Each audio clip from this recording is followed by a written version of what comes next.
Căng thẳng giữa Nga và phương Tây tiếp tục leo thang đỉnh điểm khi quan chức Nga tuyên bố xem Mỹ là kẻ thù, chê trách châu Âu hèn nhát, ngu ngốc. Đáng chú ý, phía Moscow còn cảnh báo nước nào bắt giữ Tổng thống Putin sẽ đồng nghĩa với việc tuyên chiến với Nga. Tòa án hình sự quốc tế chột dạ, lo Nga đe dọa sau lệnh bắt giữ ông Putin. Trong khi đó, chiến sự Đông Âu vẫn sụp sôi. Ông Zelensky thề sẽ giải phóng hoàn toàn miền đông Ukraine. Nhiều thông tin cho thấy Nga hụt hơi ở Bakhmut, nhưng nguy hiểm chưa buông tha Ukraine. Thực hư ra sao? Ở diễn biến khác, cựu Ngoại trưởng Pompeo nói Mỹ phạm sai lầm to lớn khi xem nhẹ cuộc gặp lãnh đạo Nga-Trung. Tại sao lại như vậy? Trung Quốc nói xua đuổi tàu khu trục Mỹ ở Biển Đông. Washington phản ứng. Seoul nói Triều Tiên phóng loạt tên lửa hành trình giữa lúc Mỹ-Hàn tập trận. Triều Tiên cảnh báo hành động của Mỹ được xem là lời tuyên chiến với Bình Nhưỡng. Tất cả sẽ được gửi đến quý vị ngay sau đây.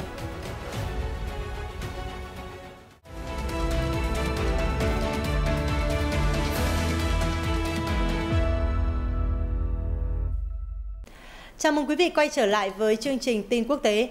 Thưa quý vị, thời gian qua, trật tự toàn cầu đã xô lệch với màn đối đầu giữa Nga và phương Tây. Mới đây, Moscow tiếp tục giận dữ cho rằng Mỹ cùng đồng minh đang tìm cách gây bất ổn chính trị và chia rẽ nước Nga. Đáng chú ý, một quan chức của Điện Kremlin đã gọi Mỹ là kẻ thù và chê trách châu Âu hèn nhát, ngu ngốc. Cụ thể, Phó Chủ tịch Hội đồng An ninh Nga Dmitry Medvedev nói với TASS rằng liệu phương Tây có để yên cho một quốc gia có lãnh thổ rộng lớn và sở hữu lá chắn hạt nhân mạnh mẽ, nhưng không phục tùng Mỹ hay không? Hiển nhiên, họ không muốn điều đó. Theo ông, đây là lý do tại sao phương Tây luôn muốn khiến chính trị Nga xáo trộn và mổ xẻ đất nước ông thành nhiều mảnh với kích thước đủ lớn, sau đó tiến hành phi hạt nhân hóa và ngỏ ý đảm bảo an ninh cho các khu vực đó. Ông Medvedev chỉ ra, những phần bị chia tách ấy thậm chí còn có thể gia nhập NATO nếu chấp nhận đánh đổi nguồn lực của mình.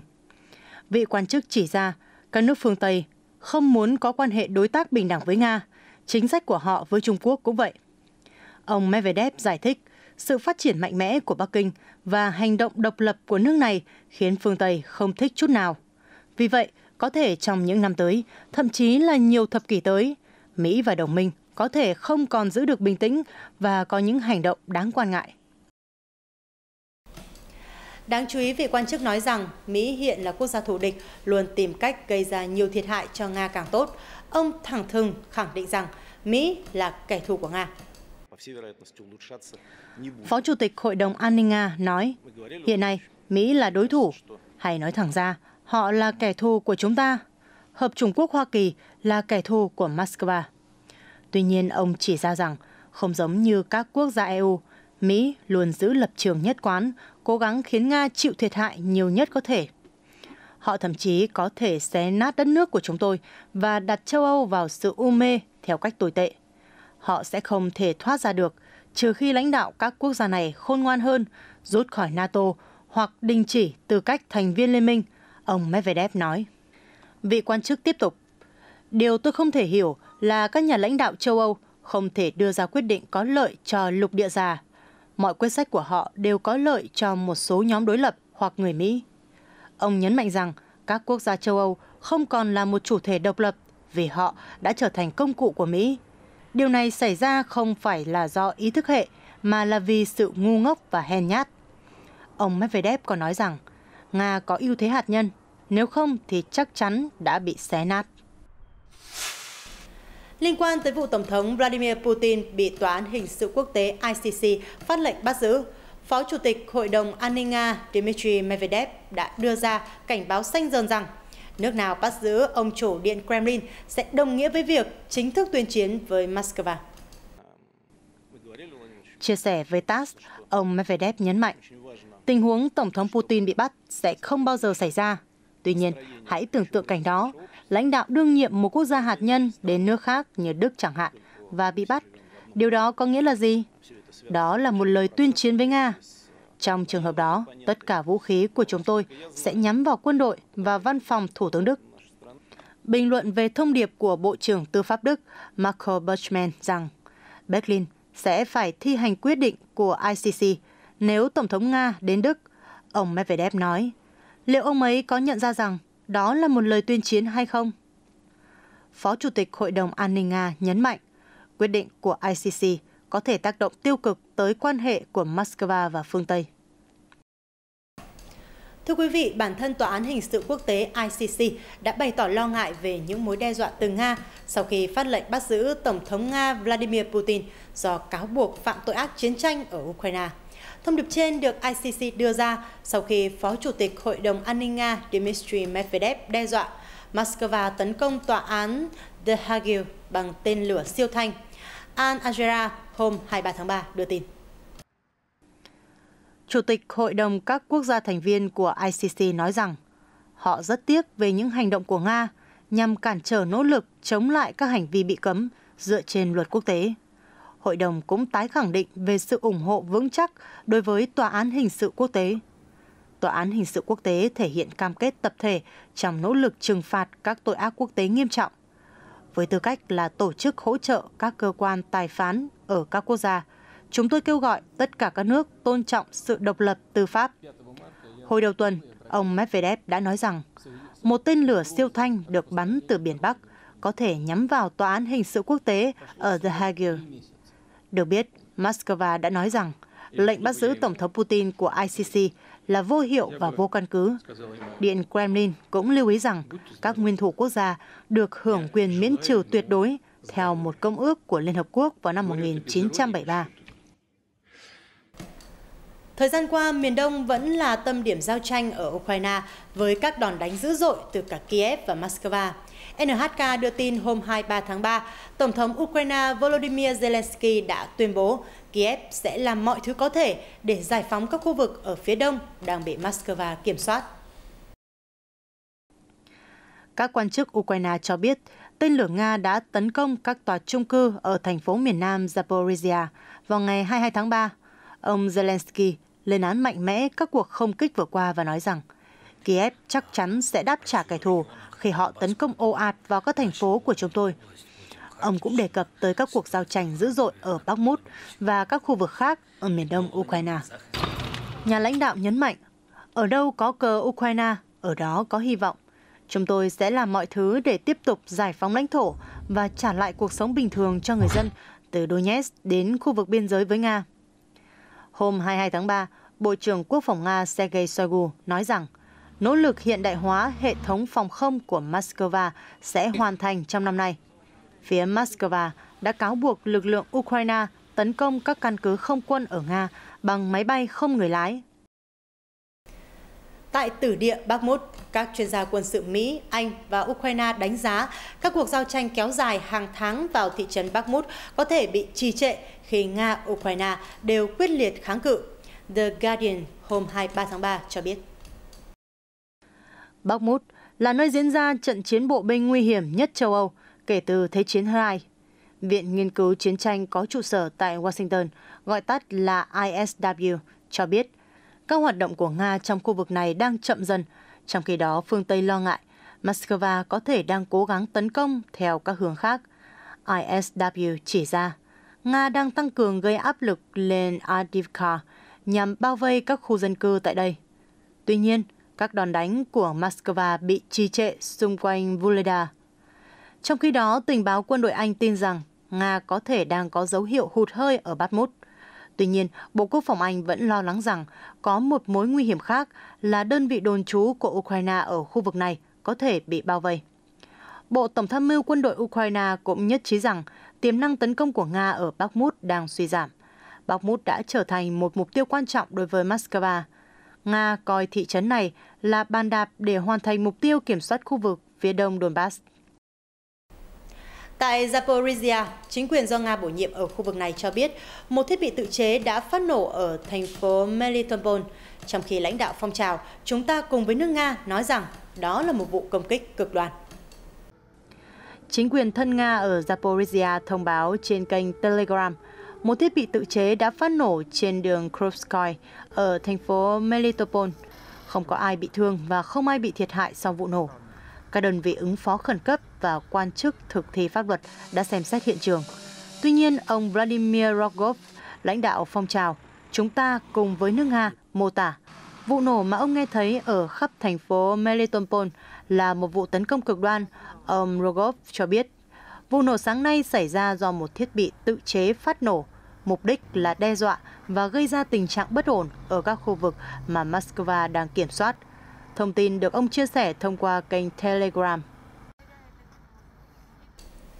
France 24 hôm 23 tháng 3 cập nhật, lãnh đạo cơ quan nguyên tử quốc tế của Liên Hợp Quốc cho biết tình trạng tại nhà máy điện hạt nhân Zaporizhia ở Ukraine vẫn còn nguy hiểm sau khi Nga dội mưa tên lửa vào cơ sở hạt nhân lớn nhất châu Âu vào tháng này nhằm ngắt kết nối của nhà máy khỏi lưới điện. France 24 chỉ ra nhà máy điện hạt nhân Zaporizhia cần một nguồn cung cấp điện đáng tin cậy để vận hành các máy bơm nước tuần hoàn, làm mát các lò phản ứng và bể chứa nhiên liệu hạt nhân. Theo ông Rafael Grossi, giám đốc cơ quan năng lượng nguyên tử quốc tế, kể từ cuộc tấn công của Nga vào ngày 9 tháng 3, nhà máy điện hạt nhân Zaporizhia đã phải dựa vào một đường dây điện dự phòng duy nhất, nhưng đường dây này vẫn bị ngắt kết nối và đang được sửa chữa. Trong tuyên bố hôm 22 tháng 3, ông Grossi nhấn mạnh, nhà máy điện hạt nhân Zaporizhia đang trong tình trạng bấp bênh thiếu an toàn. Liên quan tới vụ nổ đường ống Nord Stream xảy ra vào hồi tháng 9 năm ngoái, theo The Sputnik, ngày 23 tháng 3, Mỹ vẫn tin rằng đó là hành động phá hoại và Washington không liên quan tới sự cố này. Tuyên bố được người phát ngôn Hội đồng An ninh Quốc gia Mỹ John Kirby đưa ra sau một cáo buộc mới nhất của nhà báo kỳ cựu Seymour Hersh. Ông John Kirby lưu ý rằng có 3 quốc gia đang tiến hành điều tra về các vụ nổ trên Nord Stream và Mỹ muốn đợi chúng hoàn thành trước khi đưa ra bất kỳ tuyên bố nào về vấn đề này.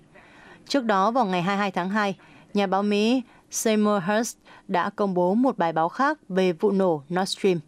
Trong đó, nhà báo từng đoạt giải Pulitzer tuyên bố cơ quan tình báo Mỹ và Đức được giao nhiệm vụ chuẩn bị một câu chuyện để cung cấp cho báo chí hai nước nhằm đánh lạc hướng dư luận. Theo ông Hersh, nhiệm vụ đặc biệt trên được đưa ra sau chuyến thăm của Thủ tướng Đức Olaf Scholz tới Washington vào đầu tháng 3. Vì mục đích này, các quan chức đã sử dụng hai tờ báo là New York Times của Mỹ và Die Zeit của Đức để đăng những câu chuyện sai sự thật về vụ việc.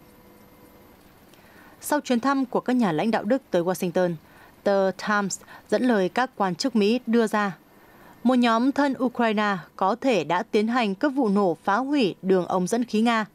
Đồng thời, giới chức Mỹ cho biết không có bằng chứng nào về việc giới lãnh đạo Ukraine có liên quan tới hoạt động này. Trong khi đó, tờ báo Die Zeit của Đức đưa tin các cuộc tấn công đã được thực hiện bởi 6 người không rõ quốc tịch. Những người này sử dụng tiền thuê từ một công ty có trụ sở tại Ba Lan, dường như thuộc sở hữu của hai người Ukraine.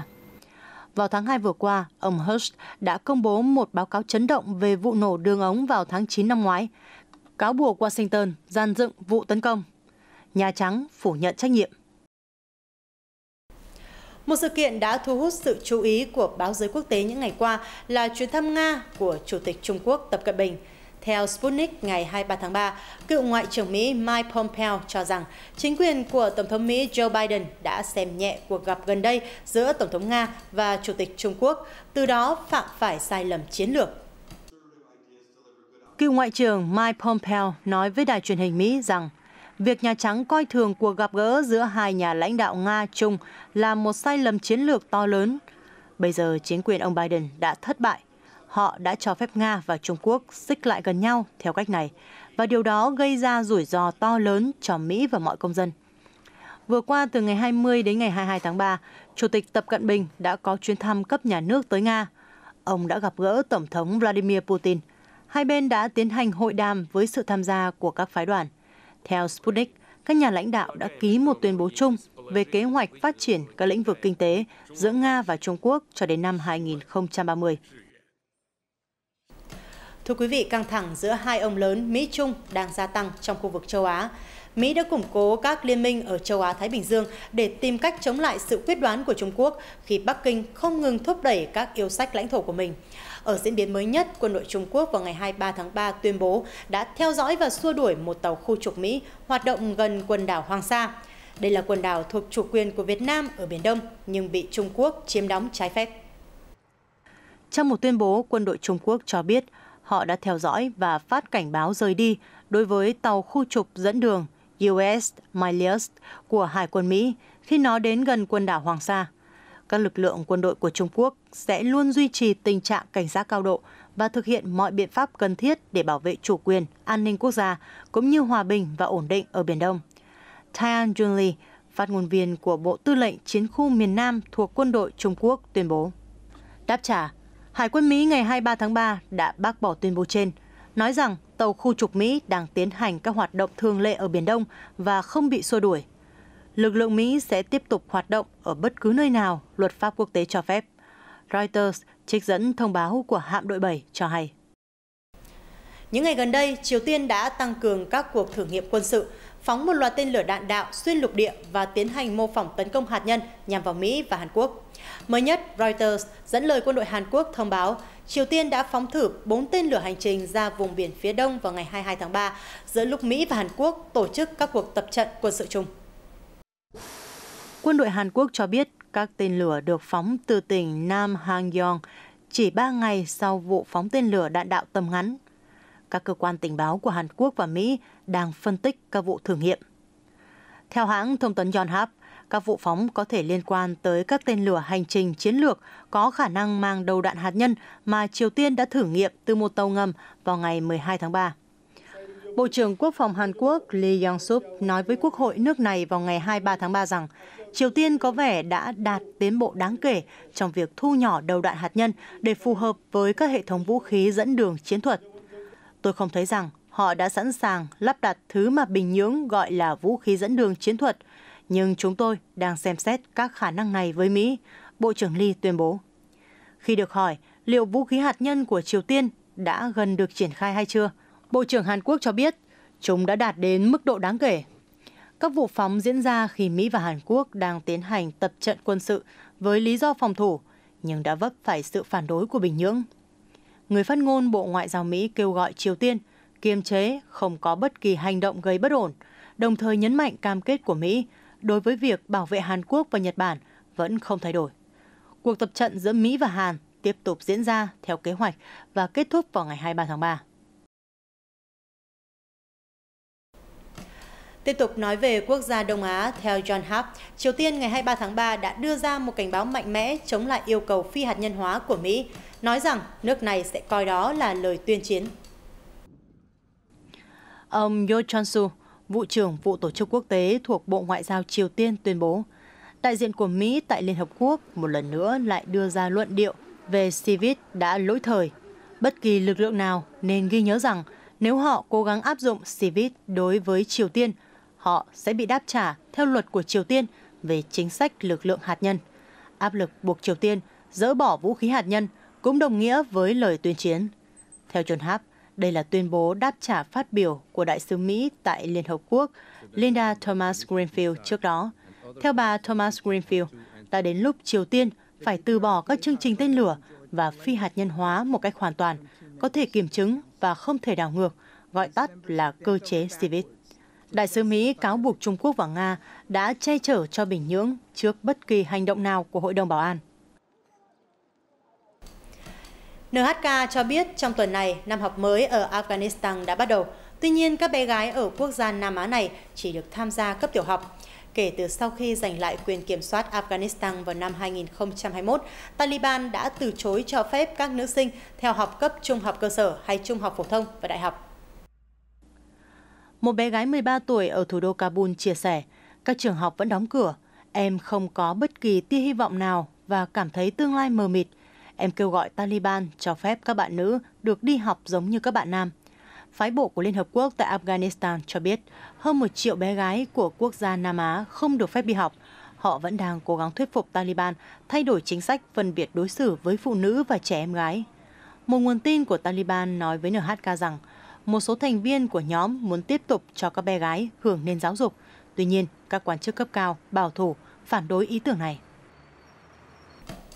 Reuters đưa tin hôm 22 tháng 3, những TikToker nổi tiếng bao gồm Kelly Goodwin và Robert Lucas đã cùng với nhà lập pháp biểu tình bên ngoài Quốc hội Mỹ phản đối các hạn chế đối với ứng dụng mạng xã hội TikTok. Đại diện Đảng Dân Chủ Jamara Bowman thuộc bang New York nói rằng TikTok là không gian dành cho cộng đồng và tự do ngôn luận. Theo Reuters, vì lo ngại TikTok, công ty thuộc sở hữu của tập đoàn ByteDance Trung Quốc kiểm duyệt nội dung và cung cấp dữ liệu của người dùng Mỹ cho chính phủ Trung Quốc, nên thời gian qua đã có nhiều nhà lập pháp thúc đẩy việc cấm ứng dụng này. TikTok đã nhiều lần bác bỏ cáo buộc và khẳng định ứng dụng chưa bao giờ và sẽ không bao giờ cấp dữ liệu cho chính phủ Trung Quốc. Bên cạnh làn sóng phản đối, cũng có nhiều người ủng hộ ứng dụng TikTok. Trong cuộc biểu tình vào hôm 22 tháng 3, một số người dơ bảng có nội dung TikTok có lợi cho các doanh nghiệp nhỏ. Nhiều người khác nói về cách ứng dụng giúp họ xây dựng mạng lưới khách hàng. Trước đó, TikTok cho biết có 5 triệu doanh nghiệp đang sử dụng ứng dụng này. Được biết, khi đương nhiệm, chính quyền Tổng thống Donald Trump đã quyết cấm TikTok, nhưng bị các tòa án ngăn cản do cho rằng đó là hành vi vi phạm các biện pháp bảo vệ quyền tự do ngôn luận. Chuyển sang các thông tin khác liên quan tới kinh tế khu vực châu Á, Reuters cho hay Trung Quốc sẽ giữ nguyên lãi suất cho vay cơ bản tháng thứ 7 liên tiếp khi nền kinh tế vẫn đi đúng hướng sau quyết định hạ dự trữ bắt buộc cho các ngân hàng thương mại vào tuần trước. Theo thông báo của Ngân hàng Nhân dân Trung Quốc PBOC, lãi suất cho vay cơ bản kỳ hạn 1 năm sẽ ở mức 3,65% và kỳ hạn 5 năm ở mức 4,3%, không đổi so với tháng 2. Trước đó, PBOC đã thông báo giảm dự trữ bắt buộc cho các ngân hàng thương mại vào thứ Sáu tuần trước. Các nhà kinh tế cho rằng việc giảm dự trữ bắt buộc cũng góp phần thúc đẩy tăng trưởng, nên trong ngắn hạn, khả năng Bắc Kinh thực hiện chính sách nới lỏng tiền tệ không còn cao nữa. Bruce Pang, nhà kinh tế trưởng tại Jones Lang LaSalle cho rằng nền kinh tế đang hồi phục nhưng Trung Quốc chưa thể mạnh tay nới lỏng tiền tệ do phải kiểm soát tỷ giá, với bối cảnh các quốc gia trên thế giới vẫn thiên về xu hướng thắt chặt chính sách tiền tệ. Nếu Trung Quốc hạ lãi suất khi lãi suất ở các quốc gia khác vẫn cao, có nguy cơ dòng vốn đầu tư sẽ chảy ra bên ngoài và gây áp lực giảm giá lên đồng nhân dân tệ. Nhận định thêm về động thái của chính phủ, Shen Yaopeng, chiến lược gia cấp cao của Trung Quốc tại ANZ cho rằng việc giảm dự trữ bắt buộc vào tuần trước là phản ứng nhằm ngăn chặn cuộc khủng hoảng ngành ngân hàng tác động đến Trung Quốc khi hai ngân hàng tại Mỹ vừa phải đóng cửa do mất khả năng thanh khoản. Mặc dù vậy, một số nhà quan sát cho rằng lãi suất cho vay vẫn có thể giảm trong năm nay nếu chính phủ Trung Quốc muốn hỗ trợ hoạt động tín dụng và cải thiện niềm tin của nhà đầu tư. Ngân hàng UBS kỳ vọng PBOC sẽ khuyến khích các ngân hàng thương mại điều chỉnh giảm lãi suất tiền gửi và cắt giảm chi phí huy động vốn của các ngân hàng và tạo cơ hội cho ngân hàng trung ương giảm lãi suất cho vay cơ bản khoảng 10 điểm cơ bản. Theo số liệu thống kê, kinh tế Trung Quốc đã phục hồi đáng kể trong 2 tháng đầu năm nhờ tiêu dùng và đầu tư tăng trưởng, bù đắp cho nhu cầu thế giới sụt giảm và tình trạng suy thoái kéo dài trong lĩnh vực bất động sản. Một đơn vị của Quỹ đầu tư Ả Rập Xê Út và một công ty các tiểu vương quốc Ả Rập Thống nhất UAE đang lên kế hoạch rót vốn đầu tư cho công ty công nghệ không gian SpaceX, theo Information đưa tin vào ngày 22 tháng 2. Nguồn tin của The Information cho biết, vòng cấp vốn dự kiến sẽ định giá nhà sản xuất tên lửa vào khoảng 140 tỷ đô la Mỹ. Theo Reuters, SpaceX của tỷ phú Elon Musk đã huy động được 2 tỷ đô la vào năm 2022 và 2,6 tỷ đô la vào năm 2020. Báo cáo của The Information cho hay, công ty cổ phần điện nước của Ả Rập Xê Út và Alpha Dhabi của UAE sẽ tham gia vòng cấp vốn trên. Hiện SpaceX, quỹ đầu tư công của Ả Rập Xê Út và Alpha Dhabi chưa bình luận về thông tin trên. Còn tại Úc, Thủ tướng Anthony Albanese hôm 23 tháng 3 đã không kìm được nước mắt khi chia sẻ về nỗ lực thúc đẩy trưng cầu dân Ý về việc có nên công nhận thổ dân và người dân đảo ở eo biển Torres trong hiến pháp nước này hay không. Trong một cuộc họp báo được truyền hình trực tiếp, đứng cạnh một số nhà lãnh đạo bản địa ủng hộ đề xuất công nhận thổ dân ở đảo eo biển Torres, ông Albanese nghẹn ngào. Không phải bây giờ thì khi nào? Nhiều người vẫn kiên nhẫn và lạc quan đợi ngày quá trình này được thông qua chính thức trên tinh thần hợp tác và đối thoại, hướng đến tiến trình thống nhất. Úc đang tìm cách công nhận nhiều người bản địa vốn có tổ tiên sống trên lãnh thổ từ 60.000 năm trước, nhưng họ không được đề cập trong hiến pháp đã 122 năm tuổi của Úc. Theo Reuters, các thổ dân chiếm khoảng 3,2% trong tổng số gần 26 triệu dân Úc.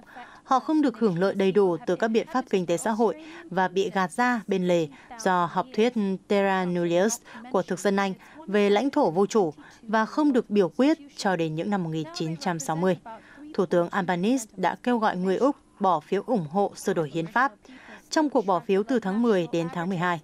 Đây là bước tạo tiền đề thành lập một ủy ban tư vấn trong Quốc hội có tên là Tiếng nói của thổ dân và dân đảo El Terros. Chính phủ sẽ giới thiệu dự luật vào tuần tới và hy vọng nó sẽ được thông qua tại Quốc hội vào cuối tháng 6. Tại Úc, bất kỳ thay đổi nào trong hiến pháp cũng cần trưng cầu dân ý. Torres là một eo biển nằm giữa Úc và New Guinea. Tại Chile, hàng trăm người đã xuống đường vào Ngày nước Thế giới 22 tháng 3, yêu cầu chính phủ tạo điều kiện để tất cả mọi người đều có thể tiếp cận với nguồn nước một cách bình đẳng. Họ nêu cao khẩu hiệu cho rằng việc nhiều người không tiếp cận được nguồn nước không phải do hạn hán mà là do bị cướp bóc. Theo Reuters, người Chile đã cầm biểu ngữ, nhảy múa và đánh trống khi diễu hành qua các đường phố ở thủ đô Chile. Họ muốn nâng cao nhận thức của mọi người về nỗ lực bảo vệ tài nguyên nước. Lucia Sepulveda, phát ngôn viên của phong trào nước và đất đai, tuyên bố rằng tình trạng thiếu nước khiến cuộc sống của người dân Chile vô cùng khó khăn. Các chuyên gia cho biết Chile đang đối mặt với đợt khô hạn dài nhất cả nước mà nước này hứng chịu trong 1.000 năm. Ngày 22 tháng 3, hàng chục người di cư đã tập trung bên ngoài các văn phòng thuộc Ủy ban hỗ trợ người tị nạn của Mexico tại Mexico City để xin thị thực nhân đạo cho phép họ tiếp tục hành trình bắc tiến về phía nước Mỹ cờ hoa, theo hãng tin Reuters. Theo Reuters, số người di cư chia sẻ rằng họ không thể làm việc, không thể tìm được khách sạn giá cả phải chăng và cũng không thể rời thủ đô Mexico để đi lại tự do. Tôi muốn tiếp tục đi về phía biên giới, nhưng với giấy phép họ cấp, chúng tôi không thể rời khỏi Mexico City, Tanner Betancourt, một người cư dân Venezuela cho biết. Theo dữ liệu mới nhất do Ủy ban hỗ trợ người tị nạn của Mexico công bố vào cuối tháng 1 năm nay, nước này đã nhận khoảng 12.863 đơn xin tị nạn, chủ yếu là người dân đến từ Haiti, Honduras và Venezuela. Theo Reuters, ngày 22 tháng 3, hàng chục ngàn người dân bang California đã rơi vào tình trạng mất điện giữa lúc cơn bão mới nhất kéo theo mưa và tuyết có nguy cơ gây thêm ngập lụt. Ở Boulder Creek, một khu vực miền núi phía bắc California, người dân đã tập trung và bắt tay dọn dẹp các khu vực xung quanh nhà. Thời tiết cực đoan quá, đây không phải là mùa đông bình thường khi có quá nhiều cây đổ như thế này. Một người dân tên Tara Snow, 39 tuổi, nói với Reuters. Bão xâm khí quyển đã gây mưa lớn với lượng nước lên tới 3 cm mỗi ngày ở các khu vực miền Nam và Trung California, vốn đã phải hứng chịu lượng mưa lớn trong những ngày trước đó. Theo Dịch vụ Thời tiết Quốc gia, cảnh báo lũ lụt đã được đưa ra tại nhiều khu vực của bang California, bao gồm một phần của hai bang Arizona và Nevada vào hôm 22 tháng 3. Theo Reuters, đây là cơn bão xâm khí quyển thứ 12 càn quét qua khu vực ven biển phía Tây của nước Mỹ kể từ tháng 12 năm 2022. Cơn bão được hình thành từ dòng khí quyển chứa nhiều hơi nước từ đại dương. Tại một thị trấn ở ngoại ô Los Angeles, truyền thông địa phương cho biết một cơn lốc xoáy hiếm gặp đã càn quét khu vực này, phá hủy nhiều tòa nhà thương mại. Video được đăng trên phương tiện truyền thông xã hội cho thấy những trận gió xoáy dữ dội đã càn quét khu vực và cuốn các mảnh vụn trên không trung. Lốc xoáy xảy ra ở thành phố Montebello thuộc bang California, cách trung tâm thành phố Los Angeles 12,8 km về phía đông. Dịch vụ Thời tiết Quốc gia đã xác nhận trên Twitter rằng một cơn lốc xoáy đã ập vào thành phố Montebello vào hôm 22 tháng 3. Trước đó, vào cuối ngày 21 tháng 3, Cơ quan Thời tiết Quốc gia đã đưa ra cảnh báo lốc xoáy đối với một số khu vực phía Tây Los Angeles.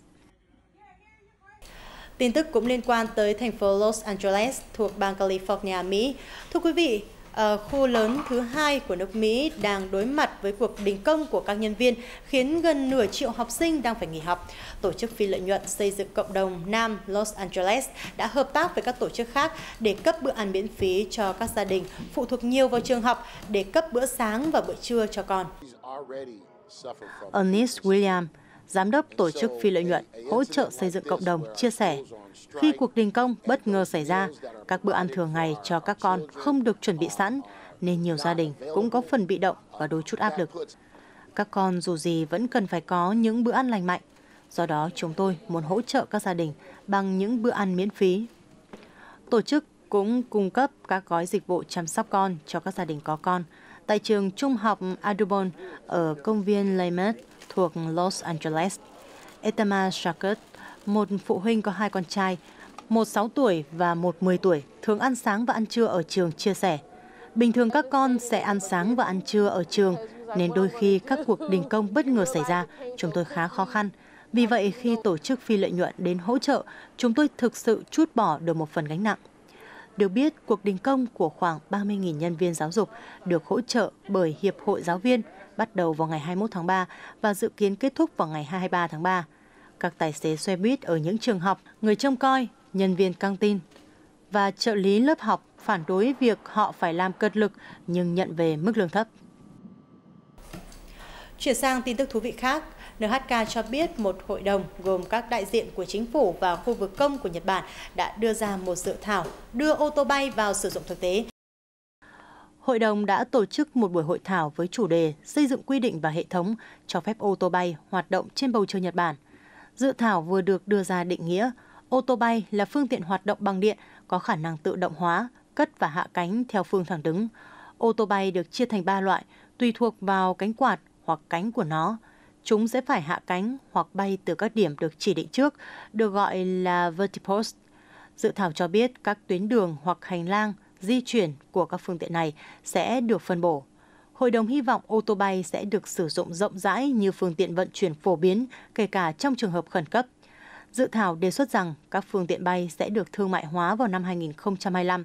Kế hoạch phát triển các hành lang di chuyển và vertipost sẽ được xúc tiến kể từ nửa cuối thập niên 2020 để các phương tiện có thể vận hành hoàn toàn tự động vào thập niên 2030. Mới đây, một con hươu cao cổ Rothschild quý hiếm đã chào đời thuận lợi tại vườn thú Paradise, cách thủ đô Bruxelles, Bỉ 50 km về phía tây nam sau quá trình chuyển dạ kéo dài 2 giờ đồng hồ. Lúc 4 giờ sáng ngày 22 tháng 3 theo giờ địa phương, con hươu cao cổ mẹ tên là Yun, 12 tuổi, sinh con trong tư thế đứng thường thấy ở các loài vật này, kết thúc thời gian mang thai, kéo dài 15 tháng. Cá thể mới sinh, cao 1,5 m, nặng 70 kg. Con vật có thể tự đứng được và ăn cùng chị của mình tên Yuri.